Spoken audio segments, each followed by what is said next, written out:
Et l'analyse en plateau d'un autre spécialiste, Michel Fayad, bonjour. Bonjour. Vous êtes analyste politique, vous enseignez la géopolitique à l'Institut français du pétrole et des énergies. L'invité d'Elisabeth Alain dans Paris Direct parlait d'une possible implosion de l'intérieur. Est-ce que c'est ce que vous pensez aussi?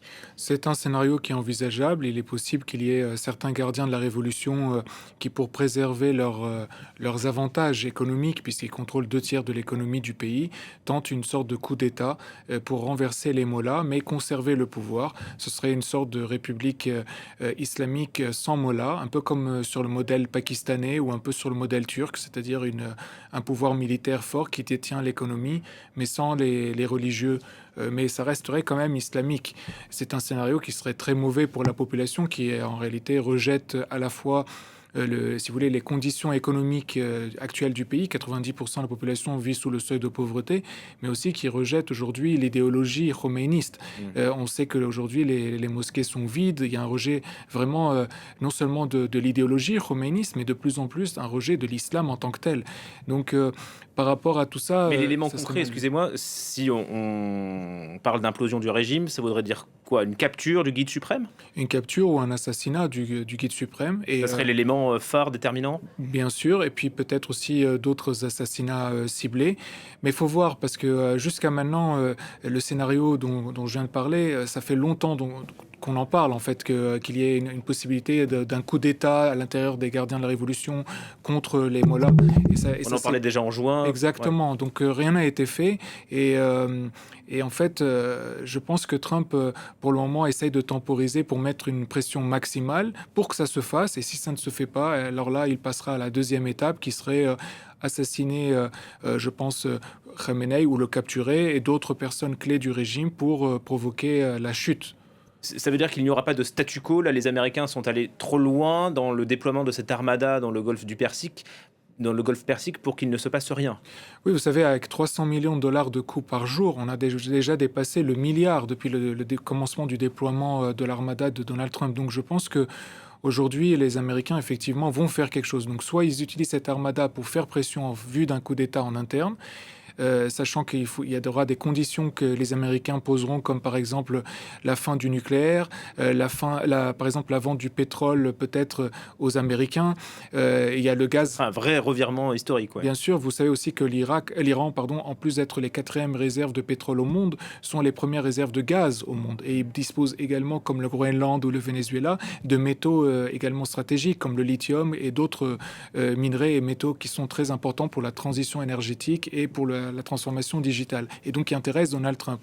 Et peut-être qu'ils lâcheront du lest sur le voile des femmes, ils lâcheront peut-être le programme des missiles balistiques. Mais ça, c'est un scénario dont on n'est pas encore optimiste, mais optimiste dans un sens, parce que comme je le dis, la population souhaite vraiment se débarrasser de tous ces vestiges de la République islamique, pas seulement du guide suprême, mais aussi de ce pouvoir des gardiens, parce que les gardiens de la Révolution, vous savez, avec les Bassidj, font de la répression. Il y a aussi une police des mœurs qui, soi-disant, a été annulée, mais qui continue d'exister. Donc il y a cette pression quand même sur la population et qui en a vraiment assez. Donc il y a cette possibilité, mais pour Donald Trump, si jamais ce scénario ne voit pas le jour, ce scénario, en fait, il ressemble un peu à ce qui s'est passé au Venezuela. Voilà. Vous savez, on a enlevé Donald Trump Maduro. fait la comparaison avec des navires qui sont envoyés au loin, Absolument. des menaces et puis une attente interminable. C'est ça. Est-ce que cette comparaison est à propos? Elle est à propos, oui, parce que si jamais il y aurait une sorte d'entente avec quelques personnes après la chute de Khamenei, oui, ce serait un scénario identique à la vénézuélienne. Maintenant, l'autre scénario, c'est qu'il n'y ait pas donc d'entente possible avec des gens du régime. Et là, ça voudrait dire que Donald Trump doit aller vraiment assassiner de manière ciblée non seulement Ali Khamenei, le guide suprême, mais peut-être d'autres personnalités clés. Je pense notamment à Mohsen Rezaï, à Mohammad Ali Jafari. Pour que vos téléspectateurs comprennent, ce sont deux des anciens chefs des gardiens de la Révolution qui sont restés chacun plus d'une dizaine d'années à la tête de ce corps des gardiens de la Révolution iranienne et qui sont, même s'ils n'ont plus les titres officiels de commandant de ces gardiens, ce sont vraiment les deux piliers du corps des gardiens de la Révolution. Il y a également Ali Larijani, qui est le conseiller militaire du guide et qui a, et qui est aussi à la tête du Conseil national de sécurité, qui est aussi proche des gardiens. Lui aussi pourrait être une cible, même si c'est un interlocuteur régulier des Occidentaux. Dans ce cas-là, ce serait une campagne beaucoup plus longue et beaucoup plus sur le long terme pour les Américains. Tout dépend en fait du renseignement sur place, parce que rappelez-vous, les Israéliens, quand ils ont commencé à tuer des personnes de manière ciblée du Hezbollah au Liban, c'est allé finalement assez rapidement, en quelques jours. Simplement, vous vous souvenez, Hassan Nasrallah a été tué, puis son successeur, et puis d'autres personnes clés. Et d'ailleurs, à ce sujet, il est important de dire que parallèlement au déploiement de l'armada américaine dans le Golfe, il y a en ce moment même des assassinats ciblés et des frappes ciblées de la part d'Israël au Liban contre le Hezbollah. En plus, il y a quelques mois, l'assassinat ciblé du chef d'état-major du Hezbollah, qui n'était même pas libanais d'ailleurs, qui était iranien. Là, hier ou avant-hier, le chef de l'artillerie du Hezbollah, donc c'est quand même une personne clé, a été tué. Et il y a des frappes très ciblées de la part d'Israël, non seulement au sud Liban, mais également dans la Beka, parce que lors de la dernière guerre entre Israël et le Hezbollah n'a pas utilisé les missiles dont il dispose dans la Beka. Et donc, je pense qu'Israël est en train de aussi se préparer à écraser le plus possible le Hezbollah pour qu'il ne soit pas en mesure de combattre Israël si jamais il y avait une guerre contre l'Iran, pour pas qu'il y ait à la fois le front iranien et le front Hezbollah. Donc, elle essaye de neutraliser le Hezbollah en vue d'avoir un seul front qui serait l'Iran. Sachant que si Israël réussit cette stratégie, ça voudrait dire qu'en cas de chute du régime en Iran, le Hezbollah serait en situation de effectivement baisser les bras et désarmer. Il serait aux abois. Les Iraniens, en tout cas, sont fatalistes. Ils n'ont pas d'autre choix que d'attendre de connaître les plans de Trump. Internet dans le pays pourrait bientôt revenir après 18 jours de coupure, un blackout qui empêche de connaître l'ampleur réelle de la contestation. Certaines images ont néanmoins pu être envoyées par nos observateurs ici à France 24. Elles sont d'une violence inouïe. Regardez, c'est commenté par Noémie Roche. Ils étaient venus réclamer des changements économiques et politiques. Violemment réprimés, ces manifestants tentent de fuir les coups de feu des forces de l'ordre. Certains sont gravement blessés. Ici à Rasht, dans le nord-ouest de l'Iran, les corps enroulés dans des sacs mortuaires s'amoncellent alors que des Iraniens recherchent leurs proches. Vérifiées par les observateurs de France 24, ces images ont été tournées lors des manifestations des 8 et 9 janvier dernier. Elles n'ont pu être publiées que la semaine dernière par des internautes qui ont réussi à contourner la censure d'Internet. Elles témoignent de la répression sanglante orchestrée par les forces du régime iranien. Des vidéos qui arrivent au compte-gouttes, alors qu'à de rares exceptions près, le régime maintient la coupure totale d'Internet depuis plus de 2 semaines. Pendant ce temps, le décompte macabre se poursuit. L'ONG Rana a pour l'heure identifié 6126 morts liés à la répression. Elle affirme être en train d'examiner plus de 17 000 autres possibles décès. Les blessés sont également très nombreux, comme en témoigne ce médecin, à la tête d'un service d'ophtalmologie dans un hôpital de Téhéran. Au total, environ 1000 patients se sont présentés à l'hôpital. Il s'agissait de patients nécessitant une intervention chirurgicale urgente et souffrant de rupture de la cornée. Je n'ai pas pris en compte les ruptures des paupières ni les patients ne nécessitant pas d'interventions immédiates. Selon certaines sources, jusqu'à 30 000 personnes auraient été tuées dans les rues du pays les 8 et 9 janvier seulement. La rapporteuse spéciale de l'ONU sur l'Iran évoque elle aussi des dizaines de milliers de victimes. Des milliers de manifestants auraient également été arrêtés au cours de ce mouvement de contestation du pouvoir. Les autorités judiciaires ont promis contre elles des procès rapides et des punitions sans la moindre clémence.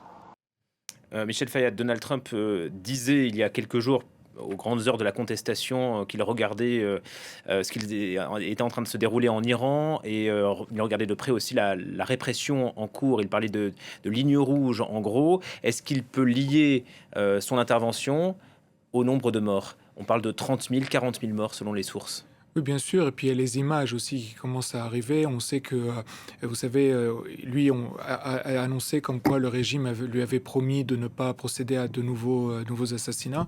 Mais des images sont en train d'arriver jusqu'à lui. Il est interrogé par des journalistes américains. Donc on sent la pression monter. Et lui pourrait effectivement à un moment donné dire que il prend acte qu'en réalité sa parole n'a pas été respectée. Mais qu'est-ce qui a empêché Donald Trump d'intervenir pendant les contestations? Justement parce que, sans cette armada, il n'était pas en position suffisante pour vaincre la République islamique. Bien sûr que les États-Unis sont très puissants, mais il y a une chose qu'il faut bien comprendre, c'est que les bases militaires américaines qui sont présentes dans la région, notamment au Qatar et ailleurs, en Elles sont Arabie exposées. Saoudite, sont toutes Ah oui. exposées. Et donc, et même Israël est exposé puisque Israël n'avait pas été livré pour son dôme de fer suffisamment pour faire face à de nouvelles frappes iraniennes. Donc il faut du temps pour que ces bases militaires ne soient plus des cibles potentielles, qu'Israël ne soit plus une cible potentielle, sachant qu'il y aura forcément des cibles qui pourront être visées.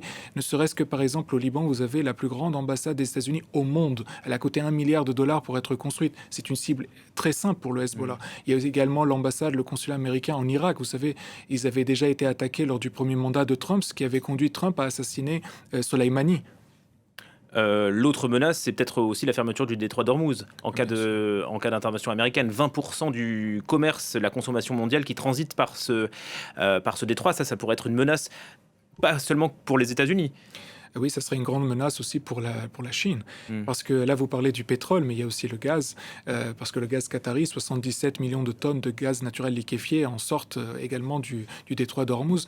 Et vous savez que les Chinois, depuis maintenant 1 an, ont déployé eux-mêmes des bateaux de guerre, des navires de guerre dans le golfe Persique, au cas où justement le détroit d'Ormuz venait à être fermé. Donc c'est quelque chose qui ne serait pas acceptable ni pour les Américains, ni même pour les Chinois. Les Chinois avaient mis en garde en juin dernier les Iraniens de ne pas utiliser cette arme-là parce que cela toucherait si vous voulez, à la situation, à la souveraineté vitale de la Chine. Parce que, encore une fois, beaucoup du pétrole et du gaz de cette région sort du détroit d'Ormuz et donc la Chine en dépend énormément.